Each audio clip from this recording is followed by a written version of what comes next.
அவரும் அவருடைய நண்பரும் திருவாரூர் குளத்துல வந்து ஒரு தடவை நீந்தி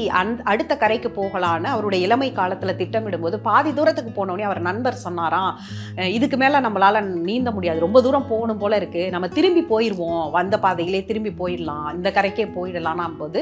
கலைஞர் சொன்னாராம், இப்படி திரும்பி போறதுக்கு ஒரு நம்மளுக்கு வந்து நாம இந்த பக்கம் போறதுக்கு ஒரு நேரம் எனர்ஜி எல்லாமே தேவை, அதை போட்டு முன்கிட்டு போனோம்னா கரையை கடந்துட்டோம்னாவது நமக்கு இருக்கும் அப்படின்னு சொன்னாராம். அப்படிதான் அந்த குளத்தை வந்து அவர்கள் கடந்தார்களாம். ஒவ்வொரு முறையும் எனக்கு வரக்கூடிய தடங்கல்கள், சவால்கள் எல்லாவற்றையும் நாம இப்படி கலைஞர் சொன்ன அதை வந்து நான் மனசுக்குள்ள ஏத்திக்கிட்டு இந்த பக்கம் திரும்பி வர்றதை விட முன்னாடி போய் நம்ம அதை வந்து எதிர்நீச்சல் போட்டு போய் அந்த கரையை கடந்துட்டோங்கிற பேராவது வாங்கலாமே, ஒரு சாதிச்ச ஒரு திருப்தியாவது இருக்குமே அப்படின்னு பலமுறை என்னுடைய சொந்த வாழ்க்கையில, என்னுடைய ஊடக பணியில, பத்திரிகை வாழ்க்கையில நான் அதை பொருத்தி பார்த்தது உண்டு.